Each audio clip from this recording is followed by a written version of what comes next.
Hello friends, today we will be discussing again our next topic, that is brucella. I'll be discussing some important points which are important clinically for you. Okay. So brucella is basically also a gram negative, ox positive.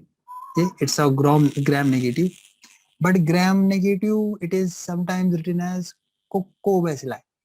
huh? Gram negative coccobacilli. So you can write directly gram negative, oxidase positive. Gram negative, oxidase positive. What? Coccobacilli. What? Coccobacilli. Yeah.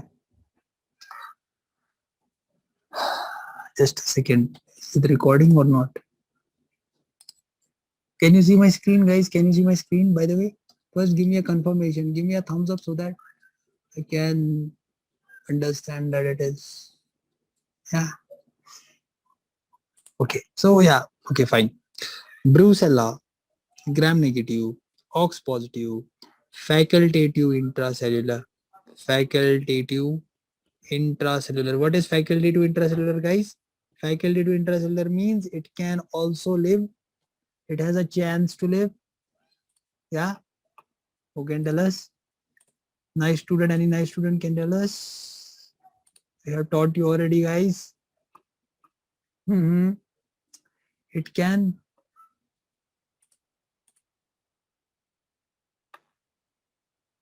Facultative means it can. No. Facultative intracellular means both areas it can. No, it can live. Okay, it's facultative. So mostly lives in your reticuloendothelial system. Yeah, exactly. Reticuloendothelial system. Do you know reticular endothelial system? I hope I have taught you this. Okay. Now the transmission of this disease is, it is a zoonotic disease. It is a zoonotic disease. Zoonotic disease, I hope it's not a man-to-man transmission but a man-animal transmission, isn't it? Is there any doubt in understanding this? No. Uh, Basically, there are many species of brucella which are causing diseases in human beings. Like we have brucella, brucella malillensis. Brucella malillensis is, the reservoir animal for this is goat and sheep. These are the reservoirs. Second is Brucella canis. If you remember canis, then you can easily write dog. Means we are writing the reservoirs with them. Okay, this is the best way we can learn. Okay, uh, Brucella abortus. What is Brucella abortus? A should be small, following the nomenclature. Abortus. So abortus means, yeah, it's cattle, and it is also growing in 10% carbon dioxide. So it should be dash. If something is growing on carbon dioxide, it is capnophile. Capnophile, guys. Capnophile. Okay. I'm connecting everything with the general microbiology whenever I can, whenever I get the chance. Okay. I'm connecting it. Uh, there are so many. There is Bacillus suis, Bacillus bovis, Bacillus ovis, by the way. Bacillus ovis. It's, the reservoir is mostly in the, but it's causing disease in the sheep, by the way. So we have so many. So to remember for us, we should remember this Brucella melanoensis, Brucella canis, and Brucella abortus. And also one is there, that is Brucella suis. Brucella suis. This Brucella suis is pigs. Pigs is the reservoir. Okay. Now let us go into the pathogenesis. Let us go into the pathogenesis, guys. Pathogenesis is that,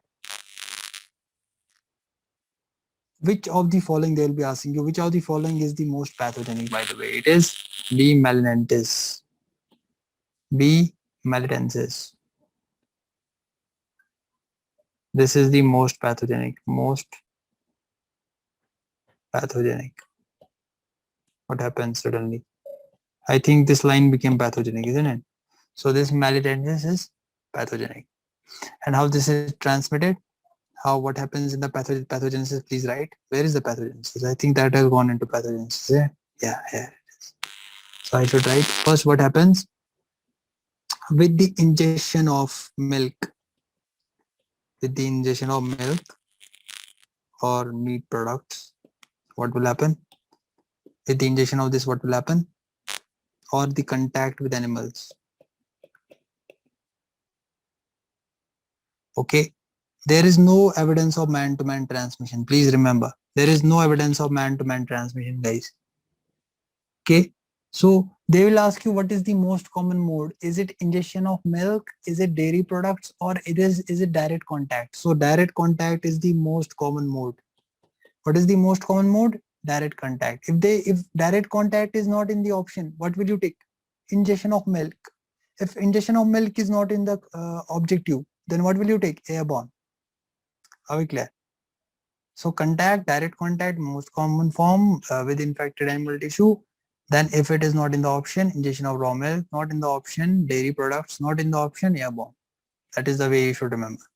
Okay. So what it does, it causes a disease that is called brucellosis.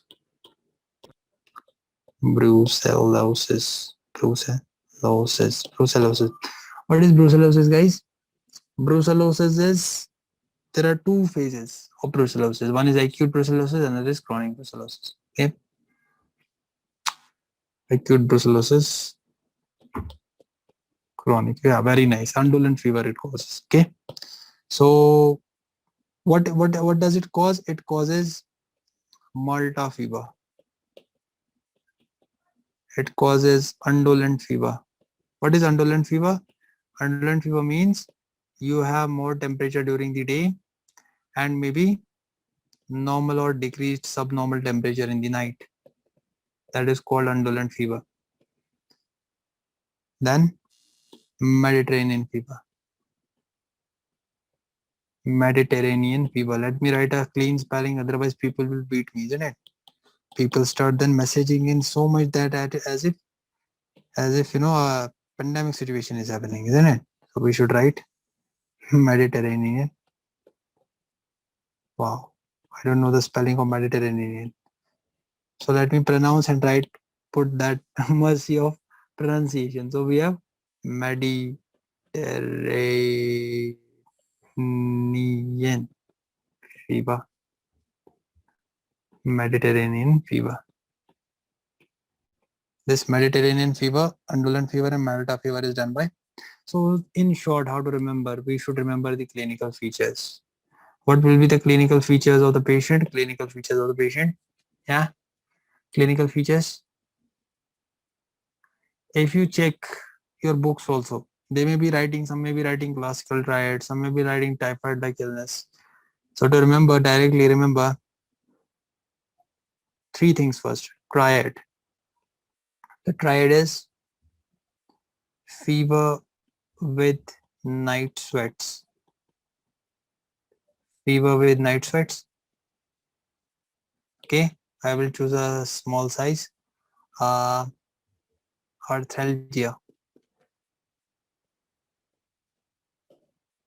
Arthralgia or arthritis. And hepatosplenomegaly.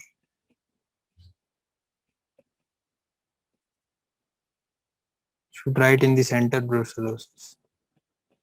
Classical triad. This is a triad, okay? Classical triad. Other features what the patient can show: pancytopenia. Pancytopenia means all the cellular colonies get decreased. Okay, your bone marrow is synthesizing every colony, as we have read in the physiology of blood. And it can also cause, from the orthopedics part, if I remember it, it was vertebral osteomyelitis. Vertebral osteomyelitis. So vertebral osteomyelitis is also caused by this fatigue. Fatigue. So lymphadenopathies can be there, arthralgia, splenomegaly, hepatosplenomegaly, pancytopenia, fatigue can be there. Okay. There any confusion, guys? It's so easy bacteria, isn't it? Should remember it easily. So what else should we write? Let us write the lab diagnosis. Why to wait? Lab diagnosis will be by culture. Let me zoom it for you. Culture.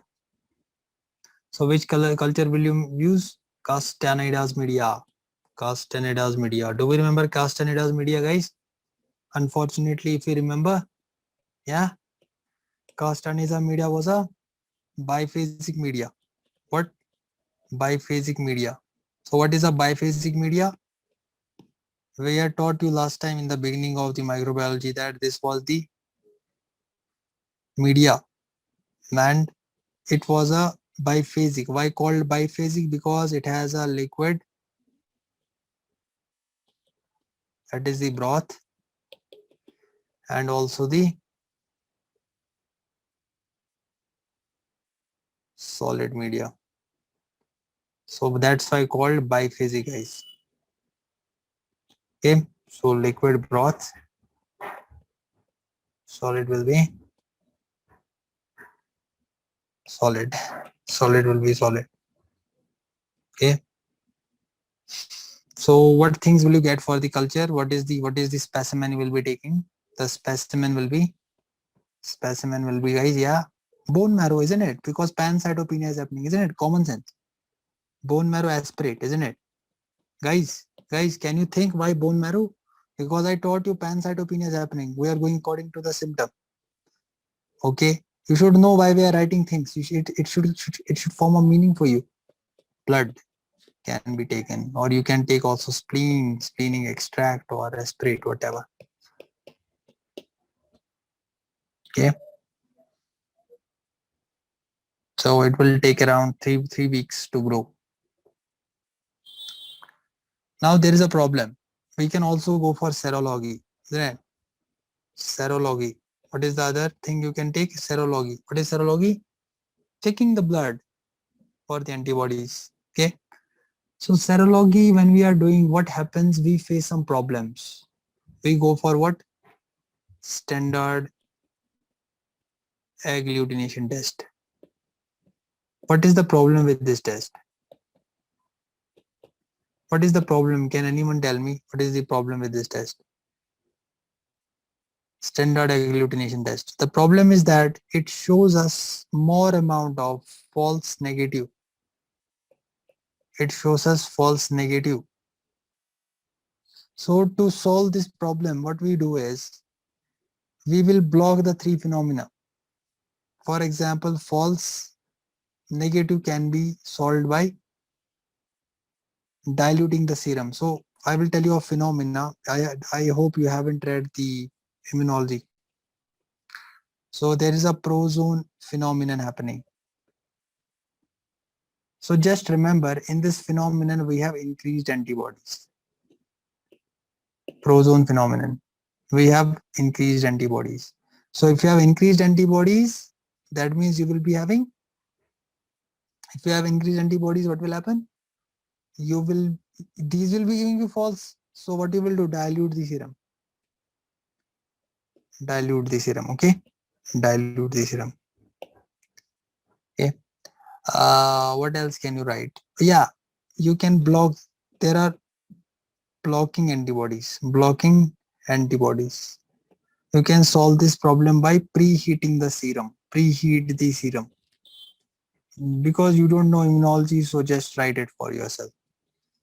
And there is incomplete antibodies.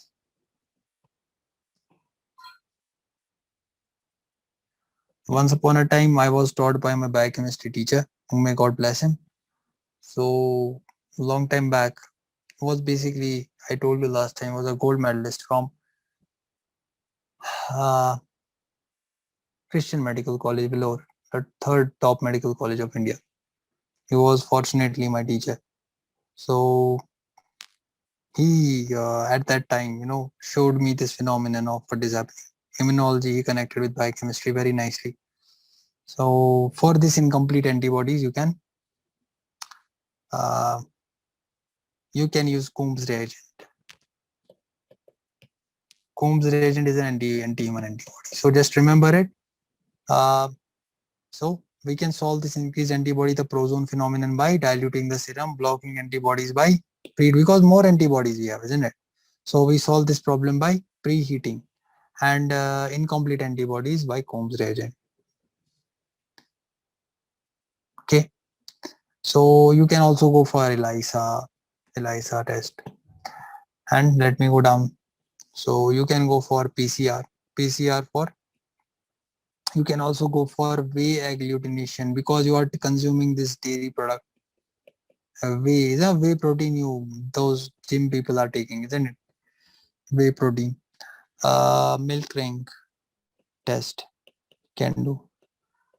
So for all those dairy products, you can take this. So what is the drug treatment? How to treat? Treatment is, so you can give gentamicin and rifampicin for 6 weeks. What else can you give? Streptomycin we are not using. Just write in the treatment streptomycin and again rifampicin for again 6 weeks. Okay. Remember, if you start giving only one, or patient is not complying with the drug, or he has taken the drug for a smaller amount of time, what will happen? He will have relapse, remember. So please give a combination. Don't give it singly. Give combination. So streptomycin, rifampicin, or give doxycycline. From the pharmacology, you can give doxycycline, rifampicin. 6 weeks. Okay, so never, remember, don't give single drug, otherwise relapse will happen. So I hope you have enjoyed this discussion of brucellosis. So basically WHO regimen is telling us rifampicin plus doxycycline, by the way. So if you say me, sir, gold standard regimen is actually streptomycin and doxycycline. So we may be coming across, no, the guidelines may also change. But yeah, this is what is, according to microbiology, what you have to learn is this much. So I hope you have enjoyed this topic. So see you in the next class. Bye-bye.